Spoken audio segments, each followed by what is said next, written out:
Hi guys, welcome to the show. I'm Manny. I'm Terrence. And here are the goods. So, finally, 20 years later, ID4 is back on the screen, right? Right. Underperformed completely. And it wasn't even, I mean, I wouldn't have thought that it was that big of a deal that Will Smith wasn't in it. Oh yeah, it was a big deal. But you saw it. I didn't get a chance to see it. But you saw it, and from what you said, yeah, Will Smith was a big reason why it did not do that well, huh? The reason why it needed Will Smith, and basically, I don't want to make this a comeback Will Smith type of video, but the reason why I needed Will Smith is because a lot of things that worked in the original film was because of the charisma that, or the, what's the... No, you had it right. The charisma. Yeah, basically. And the one-liners. Yeah.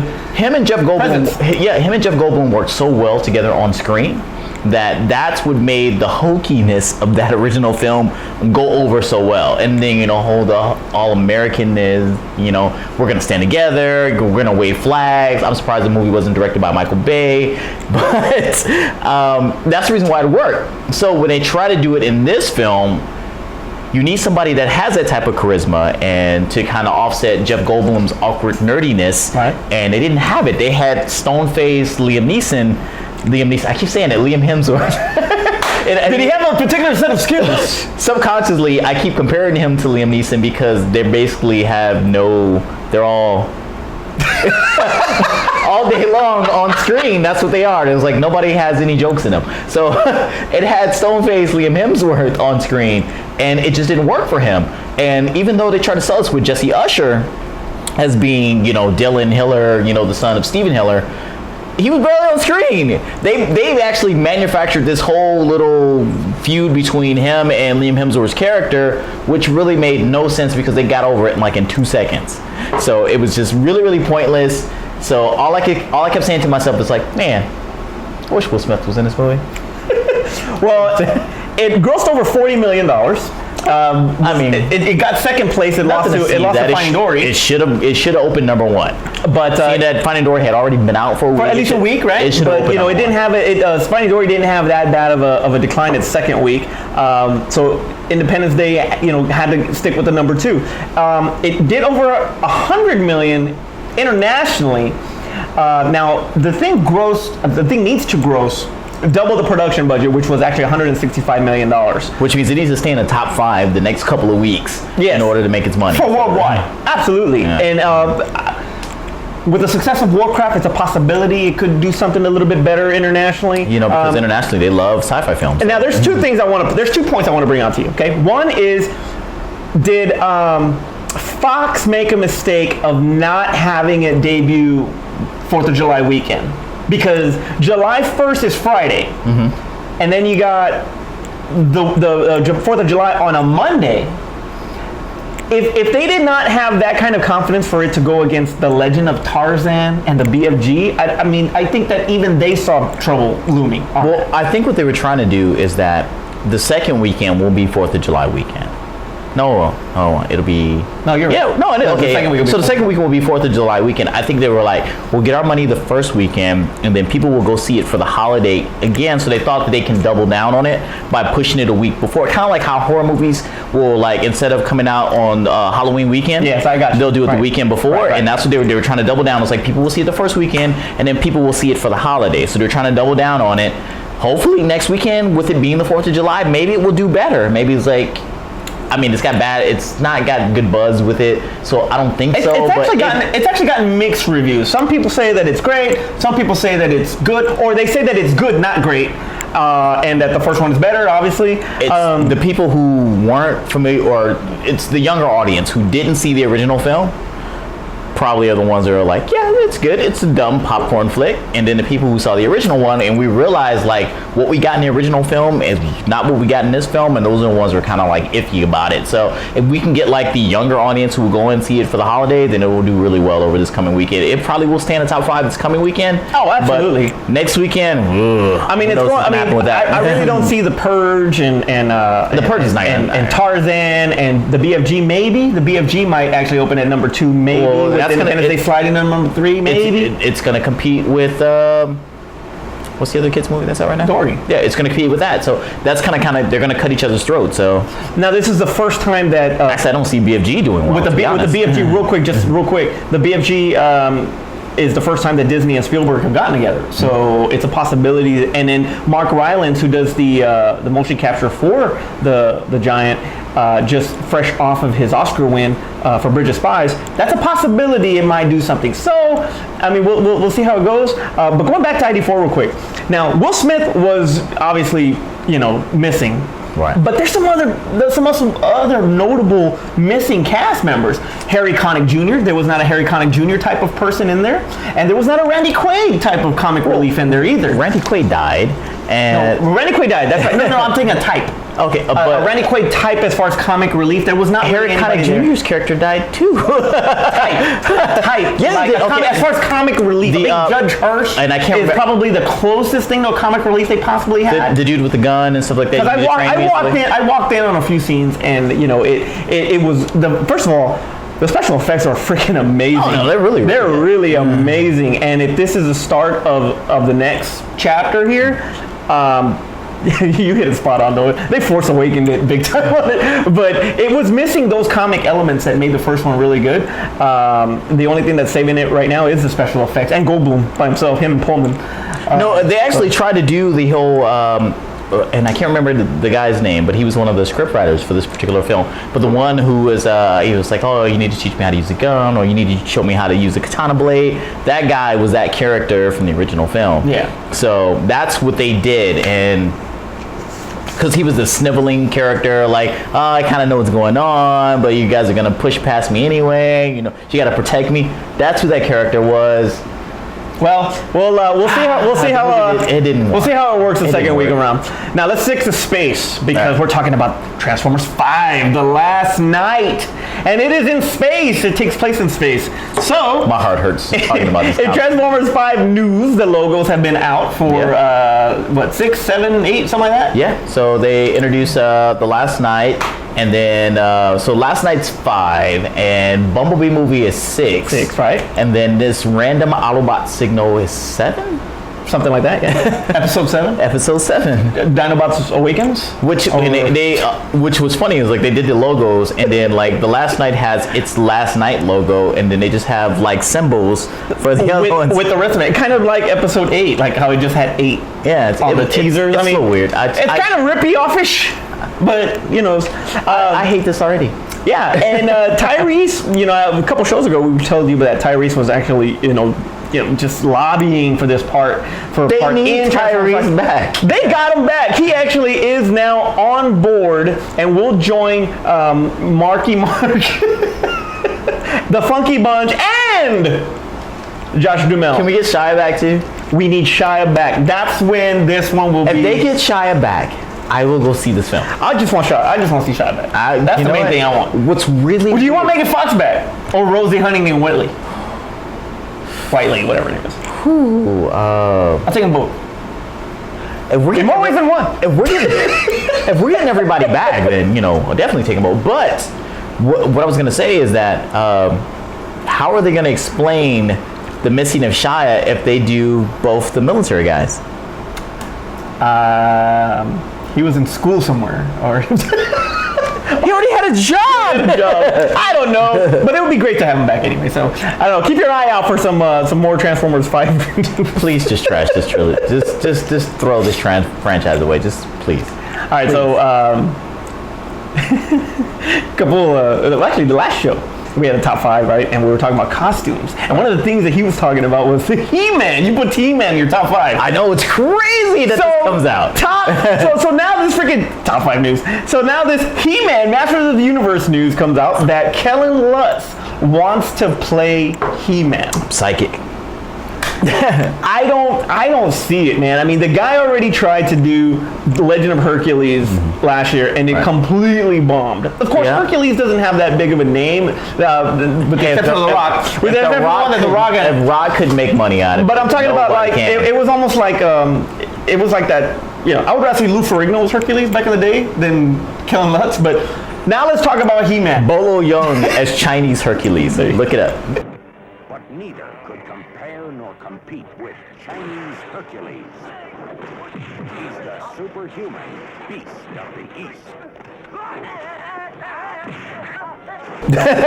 So now let's talk about this this thing that he wants to be He-Man. Yeah, he wants to. He said he was in talks with them already. But if you put, you got Master of the Universe. I mean, that's a pretty big franchise there. Okay, you're gonna remake this, and you're walking into the shoes of Dolph Lundgren. How's that gonna work? How do you think the audience is gonna accept him? Because Twilight is a long freaking time ago. Breaking Dawn was what, in 2013? I think 2012. I think the audience will remember him more for Twilight than remember that Dolph Lundgren was actually He-Man. Well, that's very true, but it's kind of like remembering that Dolph Lundgren was the Punisher at one point in time. So, I mean, nobody remembers that. I mean, I remember it, but nobody remembers that. Nobody's gonna remember that Dolph Lundgren was He-Man. So it's like he gets a fresh slate. The only thing I have to think about it is that what are they gonna do for this particular movie with the Dolph Lundgren one? They just said, okay, he's He-Man for the rest of this movie. Are they going to do Prince Adam?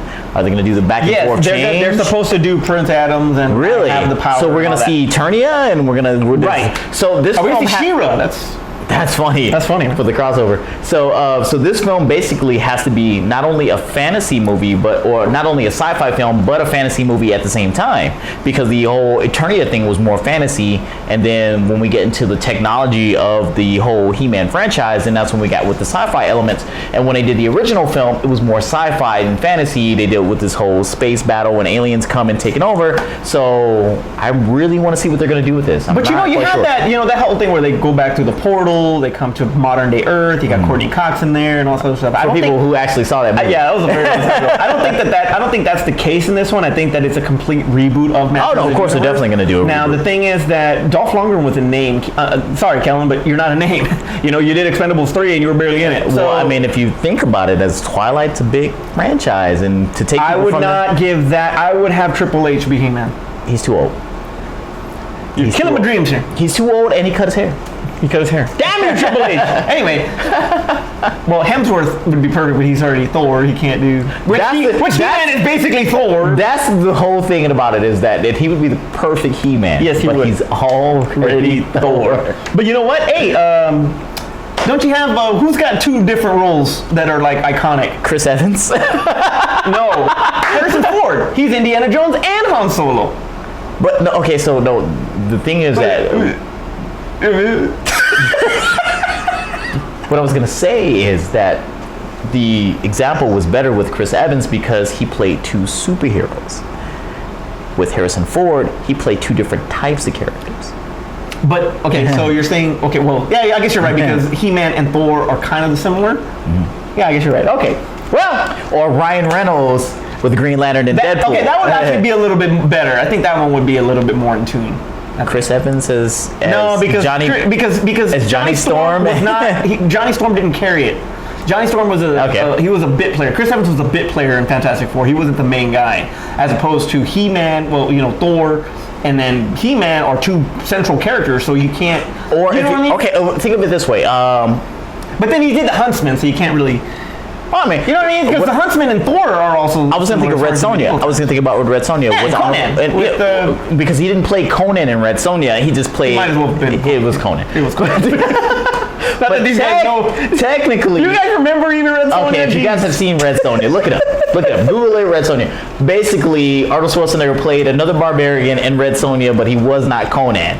So we dealt with it then because basically we called him Conan. And you know what? A lot of people went to see Red Sonja because they thought it was Conan. Yeah. So we're gonna go see He-Man because we're gonna think it's Thor. I just don't think it should be. It's a Thor solo movie. Yeah. Man, we already kicked Kellan Lutz out of the damn thing. Jeez. All right, he's no longer cast for this film. Yeah, he's not cast. Hopefully, they had this whole thing with Dave Franco wanting to be Han Solo, and he was like a big, strong candidate. I would watch Dave Franco as Han Solo. They had the Gruber kid from Age of Adeline that wanted to be which Han Solo. I would have been totally on board for.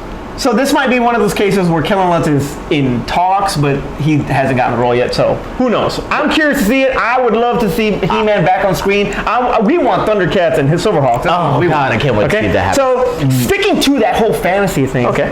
Now, real quick, fantasy to me does not really do that well. When you think about Aragon and you think about even the original Dungeons and Dragons, which we're going to talk about right now, or maybe Lord of the Rings, no, not really necessarily. or Warcraft, who did really well.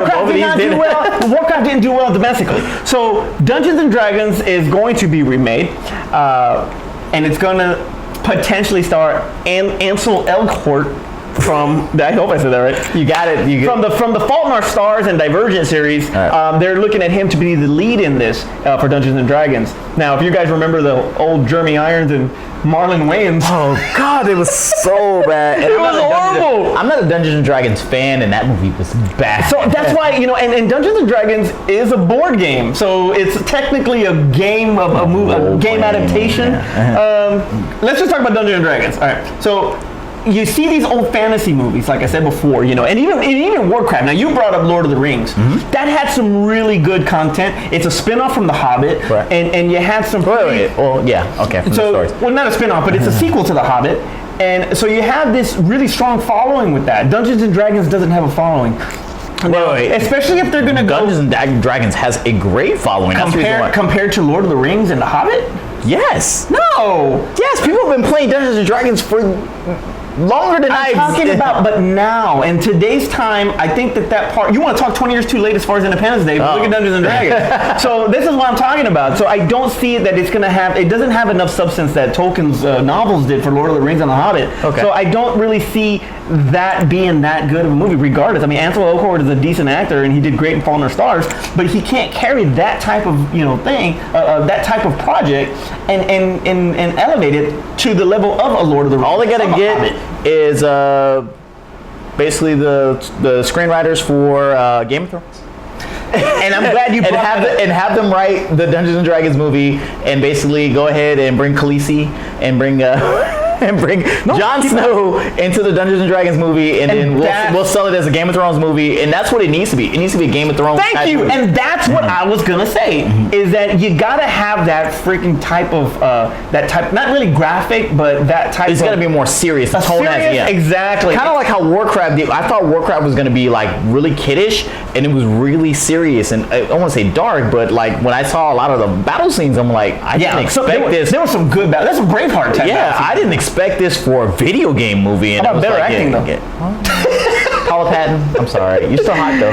So I don't know. So we'll have to wait and see how Dungeons and Dragons goes. I know that the casting is still out there. If they get a strong supporting cast, it's really big Marlon Wayans cameo. Marlon Wayans cameo. I don't know. Marlon Wayans cameo. But if they have a big, strong supporting cast for this kid, if he gets it, then maybe he can do something. I don't know. We'll see. Hey, they did a lot of films that I didn't think was going to happen, so I wouldn't be surprised if actually this gets green light and makes it all the way to screen. Well, something that definitely got green lit was freaking Suicide Squad. Yeah. And now Suicide Squad is actually the most, that's created the most buzz on social media. How do they quantify that? I guess they look at the amount of conversations. Social media conversations, 66,000 just on Suicide Squad. That beats Rogue One. Is that freaking insane? What does Rogue One have? I don't remember. But that's still insane. I know, it's 59,000. Rogue One had 58.5. Yeah. Now, this movie's gone through reshoots because of the backlash of BBS. Right. So they had to do reshoots on it, and I guess some of that stuff is starting to, it started to pay off. I guess maybe they threw some of it in the trailer, in the new trailers. I don't know. Maybe they did, maybe they didn't. But the buzz around it is really, really heavy. Summer's pretty much. I know we haven't gotten to July yet. We're major summer movies. We're like early. Exactly. We're like early July right now. But I think the summer's over. For blockbuster movies? Yes, because Dory was it to me. Really? And the next one, Ghostbusters. We still have Suicide Squad and Ghostbusters. Well, that's what I was gonna say. All right, okay. Suicide Squad's in August. But I'm talking about from now until August, we have nothing because nobody's going to really. I mean, only the haters are going to go see Ghostbusters because they want to see how bad it really is. Yeah. Legend of Tarzan's not going to do anything. Secret Life of Pets is going to put a dent in the box office. That's going to do really good because that's going to do because it's not going to have much. It's not going to have much going on. Not much competition, right? But you're not going to have anything until August. So, and that's Suicide Squad, and then we're going to end the summer, and that's it. It's over. So.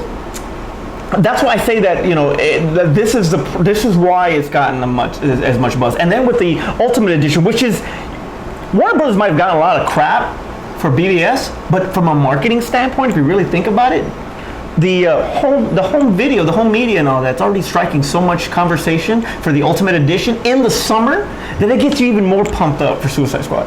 Very true. Very true. But I think we're already pumped up for Suicide Squad regardless of that. But I understand what you're saying as far as that normally we would have had week after week big blockbuster movie, and to have this big whole, I think everybody may have been scared of Independence Day. You think so? I mean, Independence Day was scared of Tarzan. I mean, maybe Tarzan was scared of Independence Day, and that's the reason why they just say I'm going to come out a week later. I think the thing is that the studios are starting to really notice that they need to start the summers earlier, and you can actually blame that on Winter Deadpool. Soldier. No, Listen, just listen. yeah, on Winter Soldier because it came out in the March. And it came out in April. Oh, it was April. 3rd. Okay, April 3rd. I think something like that. But you can blame it on Winter Soldier, and you can blame it on the Fast and Furious, because that also came out in April last year and went on to freaking be what, number 4? I was going to say Deadpool coming out in February. And then you got Deadpool. You got BVS in March. Yeah, but what they're learning is that it doesn't matter if it's a tentpole movie. Then it doesn't matter what time it comes out. If you come out earlier, you have less competition than the stacked amount of time or the stacked. And that's thinning out the box office. That's during the summer. I think that actually. I think the blockbuster, summer blockbuster that all started with Jaws back in 1977, whatever. Sure. 75. I don't remember. Anyway, Sure. but now the summer is not as heavily focused as it was before. I mean, even August. it still I mean, we is. talked about Turtles last week about getting an asterisk because it was released in early June when the first one was released in August, a week before Guardians. Okay. Or a week after, one of those. And you saw how good and strong those two titles did in the month of August. Yeah. So Because that was normally towards the end of the summer block. Yeah. So. right. So that's what I'm saying. I think that everybody is kind of over the July.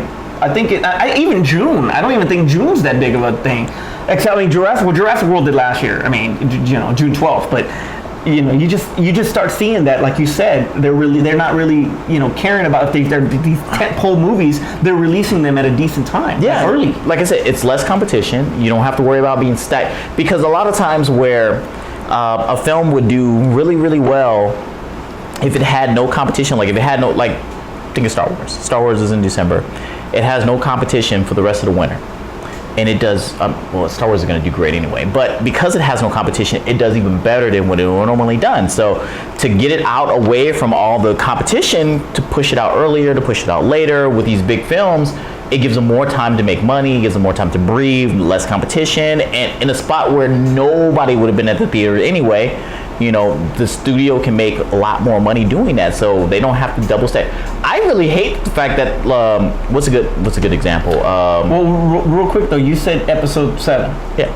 Episode 8 was supposed to come out in the summer of next year, and then it got pushed back to December because they looked at how well the exactly, and that's what I'm saying. That the summer Rogue One's coming out in December. It's like they're all coming out in December because they're looking at how well it's doing, not being, even though it's a blockbuster film. Right.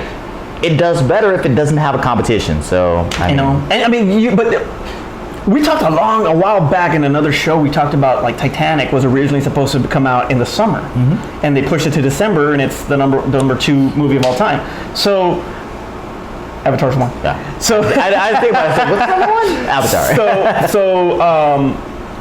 That's like now you fast forward to all these years now, and you're really starting to see that the summer is starting to diminish a little bit. It's not that it's diminished. It's just that not as much. Too many things coming out in the summer, and you don't need to stack the summer that way. Yeah, and I think you hit it right on the head, and that's that they're starting to recognize the other spots. Stop overstacking it. Yeah, exactly. And Zootopia, perfect example, came out in early March or mid March, right before BVS, and it was hugely successful. I don't think kids' films are affected by it, but I think the action blockbuster is. I think Deadpool. I think you're right about Deadpool. I mean, Deadpool coming out in February was really smart. So like if it came out in the summer, it would have died. We would have been talking about how disappointing the box. It would have been dread. It would have been dread how disappointing the box office was to such a great movie, and we would never ever get a sequel because it came out early. It didn't have the competition. It got legs. It got to grow. It got to make all the money that it was going to make because it had no competition. So I mean, that's just the way the box office is going now. I think the whole slate or the game plan that they used to do for summers just completely changed, and I think now everything's just spread out throughout the year. So that's even better for us because now we don't have to wait till summer to get a bunch of good movies. I think the summer blockbuster is dead. That's just my opinion. Right now, the number one movie of the year. We'll still have summer blockbusters. We just won't have 10. The number one movie of the year so far is freaking Captain America, and that came out in like May 1st or May 3rd, whatever it was. So. We will have 5 blockbusters instead of 10 blockbusters. All right, so celebrity news. Yay. Let's talk about this Kanye. Yay! What's up with Kanye? Yeezy. Yes, let's talk about this. What's up with this famous video, bro? Have you seen this thing? It's freaking insane. I have yet to see this video because I don't have a Tidal account. All right. I don't have a Tidal account, so I'm one of the unlucky persons that did not get a chance to see this video. Well, some of the lyrics from the song are just freaking hilarious and very true in a lot of respect if you really think about it, in a jerk kind of way. All right. Yeah. So for those of you that haven't seen it, if you look at it from left to right, first of all he's in a room. He's in a bed, completely. They're all naked with a group of people, and they're all naked. My wife said that they were wax figures, but they're not. They're actually really people lookalikes. They're actually lookalikes of these celebrities. So he is he's on this bed with all these people. Okay. Now, from left to right, George Bush, Anna Wintour, George Bush hates black people. Donald Trump, of course. Rihanna, Chris Brown. Wait, what does Rihanna have to do with this? She's in the bed. But what does she have to do with them? She's in the song. She's in the song. Or some shit. I don't know. Anyway, so you got Rihanna, Chris Brown. Oh, because her black eye. Thing that her black eye because Chris Brown's next to her. Okay, I get it now. That's checked out. Taylor Swift, because he made her famous. Yeah. Which he probably did. Forget it. All right. Kanye West, Kim, and hilariously, Kim's next to Ray J. Funny. It's funny. And then Amber Rose is next to Ray J. Why is she on the side of Ray J? Shouldn't she be next to Kanye? Well, I think her finger is trying to. Anyway, so is she giving him a reach around? She's giving him a reach around. And then you got Caitlyn Jenner next to Amber Rose. Why? I guess because her fame at this point right now. And then finally Bill Cosby at the end. Couple things bother me about this video. One, Bill Cosby was in the bed. Well, did he make him a drink before? Exactly. Bill Cosby, the worst bartender ever, is in this. But to have her stepdad in there with her, Kim Kardashian's there and her stepdad's there too. Is he tucking it back or? Did he find Captain Winky? I get what he's trying to show is that like internet fame and like how these people became famous off of certain things that went on in their lives, and I get it. Is that why he put Ray J next to Kim Kardashian? Well, because they got famous off the sex tape. At least he owns the fact that her fame comes from that. I mean, he could ignore it and say like, oh, she's more than the sex tape. He owns it. He absolutely owns it. So, and somebody that you can't see under the covers is Chris Humphries. Where is he at? Because that was my whole thing when I heard the list. Why is Chris Humphries not in here? Because that dude was nobody until he married Kim Kardashian. Nobody. How come they didn't put in Chloe? How come they didn't put in Lamar? That's the questions why because they're like her fame came from, it came from the show, but a lot of more of her fame came from being married to Lamar. Yeah, so very true, very true. So either way, y'all need to check out the video. It's very interesting. The song's pretty decent. It's all right. I'm not a big Kanye fan, but it's pretty freaking hilarious. So y'all enjoy. In other celebrity news, eventually when it hits the internet, I'll see it. In other celebrity news, 50 Cent was arrested for swearing. Oh, I heard this! At a Caribbean concert. It was a concert in St. Kitts, a Caribbean nation. Now he was warned by officials not to swear up there. Yeah, they have certain laws about like outdoor events where like they figure they're like it's a vulgar thing that they have. It's like you can't be naked, you can't swear, and so he will not be on Kanye's video. What would he have to? I don't know. And Vivica Fox. Okay, so he was just booked as a host but went up for this event. But he did. But they wanted him to perform. Yeah. So he performed. He had to work with the DJ that they had, and the DJ did not have a clean version of the song that he was doing. He could have self-edited though. So yeah, I know. But he did the thing. The show went great. The fans loved it. Yeah. And after the show, he had to go and take care of the fine and do all this other stuff and all that, and get booked. He got booked and all this other stuff on it. He's a celebrity. This type of stuff happens, and it's a news story. He's not gonna do any jail time. It's gonna be a blip, and you're like, tomorrow we'll forget that this even happened. Yes. Speak right or die trying. Speak right or die. There's a funny thing in this article that I read at the end. It says, just keep the mother effers at home. Because that was the whole thing. They said that you couldn't say MF, and obviously if you've heard PIMP, it's laced with MFs all through the song. So oh man, he hit it a couple times, and at that point you might as well just go all out. He might as well have done the rest of his whole set. He should have just done Magic Stick and gotten over it. So good job, 50. We still love you. Hey, he's trying to survive bankruptcy right now. So what is this? This is nothing. All right, so we talked about Independence Day. All right. 20 years, actually like 18 years too late, something like that. This sequel should have came out like 3 or 4 years after, when they were talking about ID Forever. That's when this film should have exactly came out. Part 1 and Part 2. It was supposed to be filmed back to back. Yeah. So that got me thinking as far as what other top movies need a sequel? Put it out there along with different things, and they voted like your for whole women recast one. No, I did not. I said okay. I actually I put the vote out for sequels that need to be made, dead celebrities that you'd like to bring back for one more run. Okay, interesting. And I can't remember the last one. Women that you want to recast in a new film, or like want to recast an old film. That wasn't it. I can't even remember what it was. It doesn't matter. It doesn't matter. The winner. It's time for our top 5.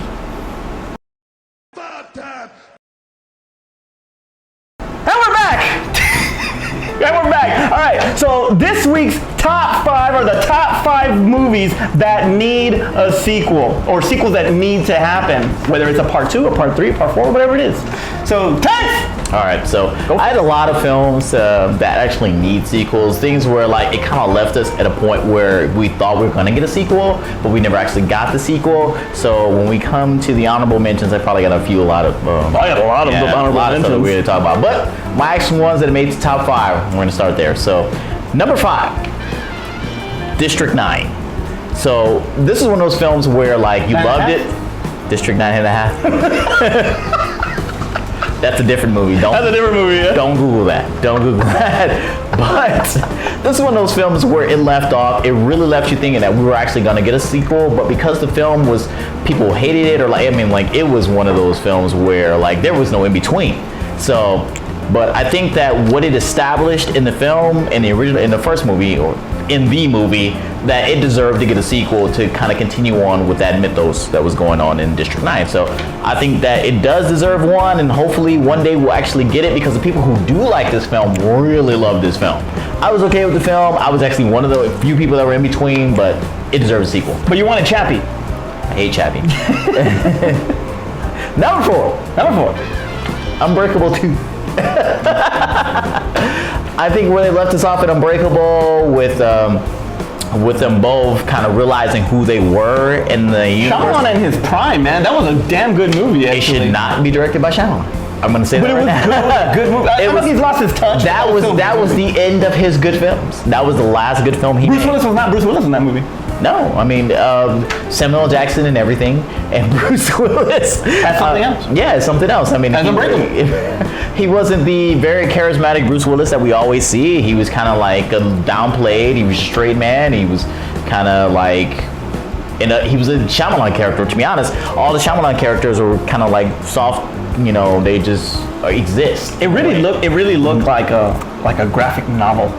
And I mean, it's based on the comic book, so that's what they were and trying the dark to vibe they were trying to get. I thought it was great. All right, so that one deserved because we want to know what happens. All we got to see was Samuel L. Jackson get arrested at the end, so we don't get to know how Bruce Willis continues on to be a superhero. Does his arch enemy get out of jail? Or if there's another, if there are more but people then like it could that be too. comic booky, like over the top comic booky if he comes out. But we all sat and wondered like what would happen when he gets out of jail. But So part 2 will be directed by Christopher Nolan. I would like to see that. That would be good. Number 3, Wanted. Wanted deserves a sequel. Well, they're probably gonna do that, but Jolie dropped out. I mean, I know she died in the first one. She died in the first Sorry. one, so. But yeah, she died in the first one. But McAvoy, Xavier will be back for it.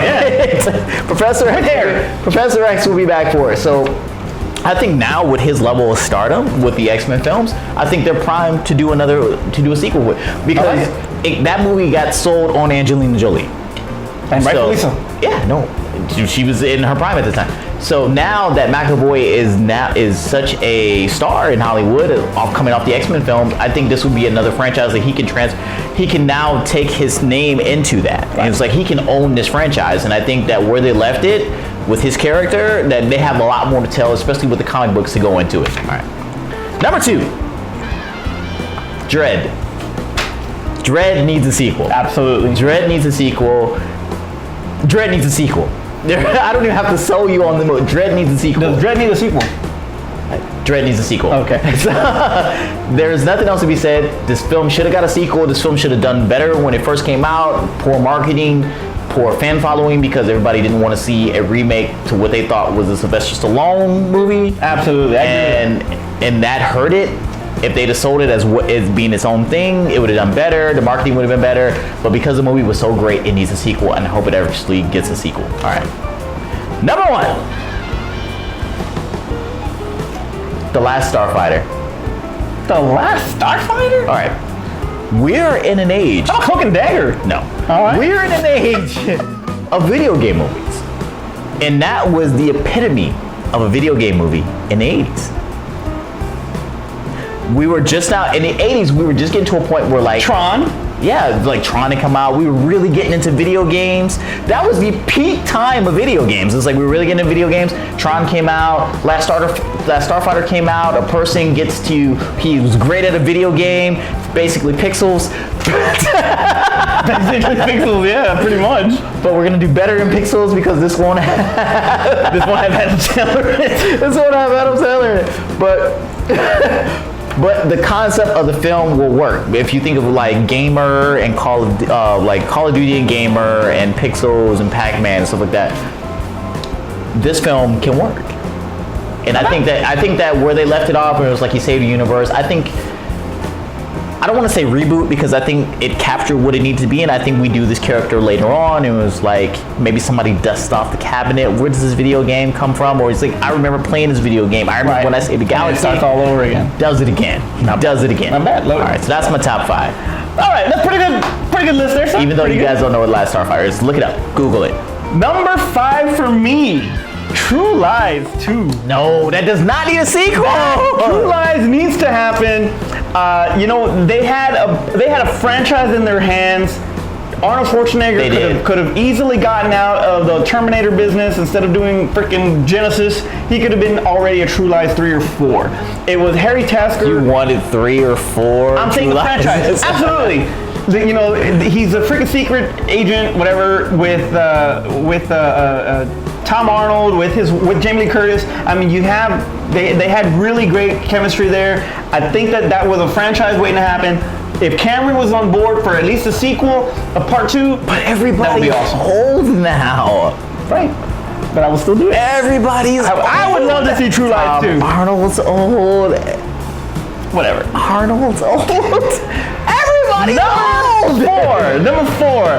Who Framed Roger Rabbit 2? No! That was a movie of its time. Listen, that was a movie of its time. With the amount of new characters that are out there for both Disney and in the fact that Disney has acquired so many properties, to have them mixed with the Looney Tunes would be freaking amazing. That would be awesome. Then you add different different properties and get involved, whatever the case may be. That would be awesome. Even if you got Nintendo in there, and then you got freaking Super Mario Brothers with freaking Mickey Mouse and Bugs Bunny. I mean, that would be awesome. It was called Wreck-It Ralph. It was called Wreck-It Ralph. All right. But that movie had such an adult vibe to it. Who's gonna do that now? You can give Zemeckis back. Zemeckis can No, not direct it. What cartoon company is gonna let you who's gonna lend you out their characters to do an adult toned cartoon film? Well, Disney's not doing it no more. Disney's not doing it again. Disney and Warner Brothers already did it once. They're not doing it again. If They would already had a sequel if they're gonna do it again. They're not doing it again. Who Framed Roger Rabbit? Damn it, part 2. Toonami, maybe. All right, number 3, White Men Can't Jump. Where We already got it in Money Train. We already had this conversation. No. We already had this conversation. This time, Sidney Dean and Billy Ho, they are now King and Duck. And then you got these 2 new ballers, and they, it's one of those deals. Billy still refuses to grow up. Jennifer Lopez ain't in it. Rosie Perez is still in it. I don't know. That would be freaking amazing to see them be the King and the Duck this time around. So we get to see them for 5 minutes on screen. No, but this time they have The King and Duck were on screen for 5 minutes. They still need it. For Number 2. He shot this down when I said this before. And he was like, "We got this in Money Train." Shut up. Number 2, the real Ghostbusters 3. Go on. So you got the original cast, obviously without Harold Ramis, but you get their kids. That was the original idea and the whole freaking thing in the first place. Now, if you haven't seen, there is actually a Ghostbusters video game that was brought out in 2009. Which was technically Ghostbusters 3. There was a YouTube user, and please check it out. It's under Ghostbusters 3. But there's a YouTube user that said he put all of the freaking gameplay together. So we already have it. An absolutely awesome Ghostbusters 3. But we already have it. But let's add the kids. Let's add their kids in it and have a new. It would just be awesome. It would just be amazing. We can't. I don't care. Do it. Ghostbusters 3, the real Ghostbusters 3. We can't that do needs it to without Harold Ramis. Okay. And of course, number 1 is Dread 2. That needs to happen. It has to happen. Carl Urban was in CinemaCon and he was talking about that. He did talk about it. That the talks are there, but nothing is really solid. Nothing's really in development. He kind of backpedaled on that after he said that. It was like, we're talking about it, and then like people were kind of like it spread like wildfire. It's like, oh man, it's in the works, and then he had to come out and say it was like, we don't have any official thing going, and there's no movement on Dread 2. If you lower the budget a little bit and get they already had a dirt cheap budget. No, they didn't. They had it was $50 million. Do you know they made freaking? That's what they made Deadpool for. Anyway, by the way, in Dread, the reason why they had to do the whole Petrie's block thing is because their budget was they couldn't go anywhere else. They had to put it in one spot because the budget was so low. Well, didn't they do that for the Raid? Dread was pretty much the Raid. Yeah, but they didn't have any CGI in the Raid. All right. They had no CGI. Anyway, so that's my top 5. Honorable mentions: Goonies 2, Godfather 4, Beetlejuice 2, but that's gonna happen. Hancock 2, Ferris Bueller's Day Off 2, but him as an adult skipping work, kind of like the commercial we had. Incredibles 2, but that's gonna happen. Which actually that should have been Fantastic Four. Freddy vs. Jason 2, Demolition Man 2. Oh my God, it'd be great. Demolition Man 2. Oh, why was that? Swingers 2. I would love to see the guys older with their kids, maybe. Who knows? Under Siege 3. That's garbage. Seagal needs a comeback. That's garbage. All right, so my honorable mentions. I have Conan 3. That should have happened. Well, that's gonna happen. What is with the King? That's gonna happen. I don't know. They talk about Zombieland 2. That's gonna happen. Twins 3 triplets. Really? 2. Twins 2. It's supposed to be triplets with Eddie Murphy. Yes. Oh, that's awful. Happy Gilmore 2. No. I put down Your Stupid True Lies 2, which don't really need to happen, and The Goods 2. Well, Jeremy Piven. Look it up. There's actually a movie called The Goods. It's a great movie. We did not take this title from this show, from that movie. It is a sequel. Terrence, take us home. Your list was garbage. All right, so like we said all the time in these videos, make sure you guys like, comment below, let us know what your top 5 is for movies that needs a sequel. Definitely nothing off his list. Understand. 3. Please don't put that on the list because I'll block you for that. But we need to see the run. What's that? The Seagal run. Anyway, make sure you guys subscribe. Let us know that way you'll know about our top 5s that come out every week, and all of our other videos that we do, as well as the Goods podcast. We do movie reviews, and we also do Star Wars videos as well. That's all I got for you guys this week. For Aspen in the back, I'm Manny. I'm Terrence. And that was the Goods. Take it easy, guys.